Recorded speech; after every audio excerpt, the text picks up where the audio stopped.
And now we welcome Mr. Marcin Zaborowski, Policy Director of the Future of Security Program at GLOBSEC.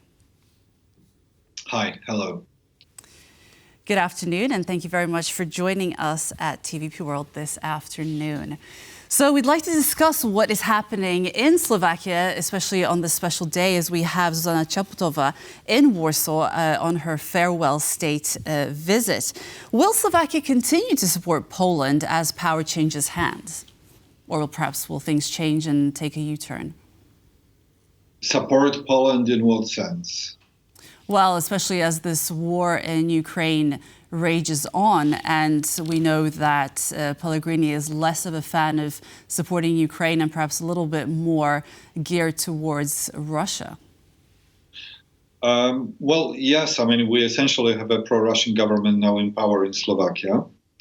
So the current prime minister heads a coalition which pronounce a geopolitical change, sending an anti-Ukrainian message and pro-Ukrainian message during the campaign.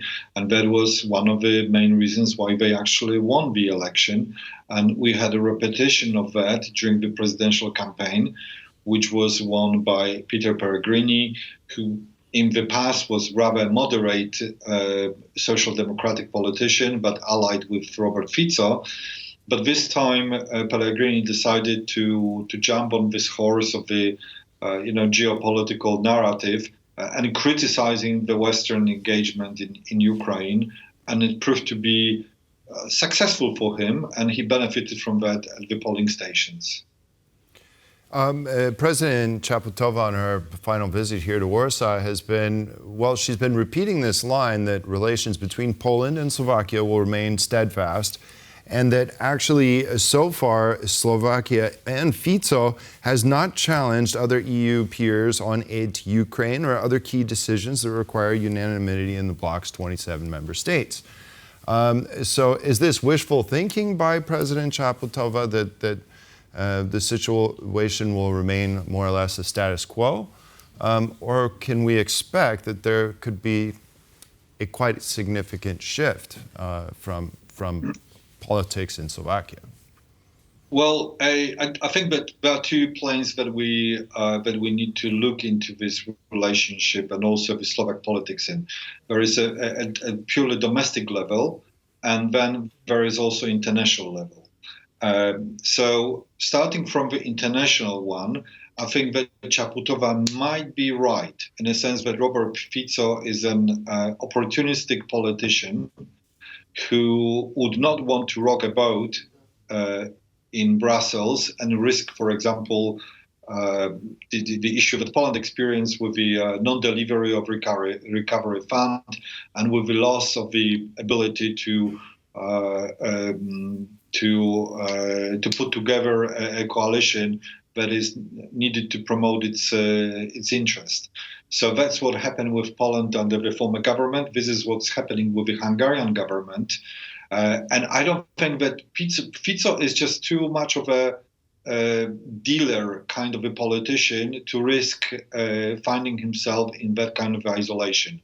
So in Brussels already now we know that he votes for sanctions. He does not stand out in the crowd of his European peers, and he essentially votes how most of them do. However, at home, he continues to sound a pro-Russian messaging. He makes business deals with the Russians. He cracks down on the institutions of the rule of law, and he acts against the pro-Western institutions in the country. So now the question is whether for us, other peer nations and peer politicians, it's sufficiently big issue to even act.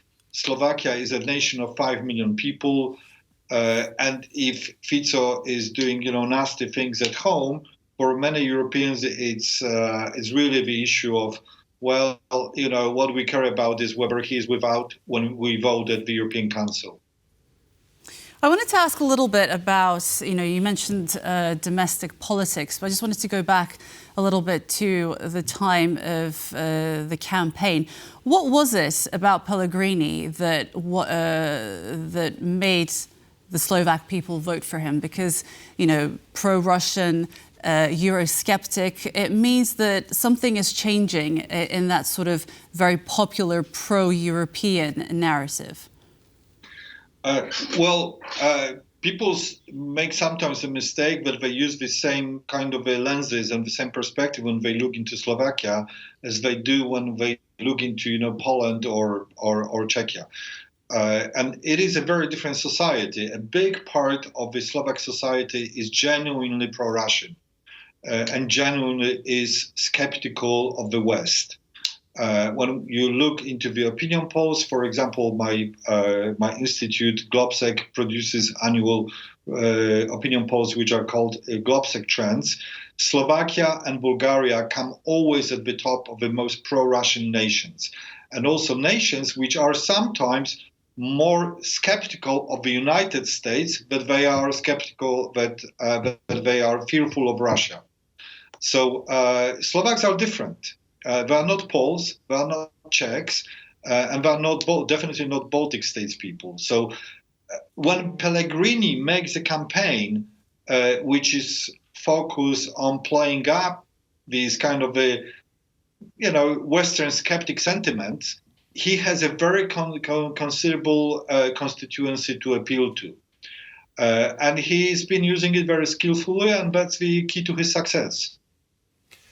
With the recent change in the Polish government taking pretty much a 180 in comparison to the previous government, Hungary has been kind of left alone. It doesn't have any allies that can back President Orban to the same extent as the previous Polish government did. Could Slovakia fulfill that role? Slovakia is not, like I said before, Fico is an opportunist. He does not want to risk a situation where less money is coming to his country, where he might be deprived of some kind of a business deals. Yeah, so he will not be rocking the boat in Brussels. He will not be putting himself in a risky situation to save Viktor Orban. So I think when we have bilateral summits between Czechs and Slovaks, Hungarian and Slovaks, yes, then you would see a lot of camaraderie, you will see a lot of similarity of views on migration, for example, views towards Russia, talk about the need to resist American imperialism and that kind of nonsense. You could also see it sometimes during the Visegrad Forum meeting, where you have this Slovak-Hungarian tandem, and then you have more pro-Western Polish-Czech tandem. So Visegrad group is very split in that respect. But having said that, when it actually comes to Brussels, when it comes to the issue where real money matters, Slovaks and especially Fico will go with the majority and will be not really rocking the boat unless he sees a very clear benefit to himself or a danger to his position at home. Thank you very much, Marcin Zaborowski. Lots of fascinating insight. Thank you very much for making the time for us this afternoon. Thank you.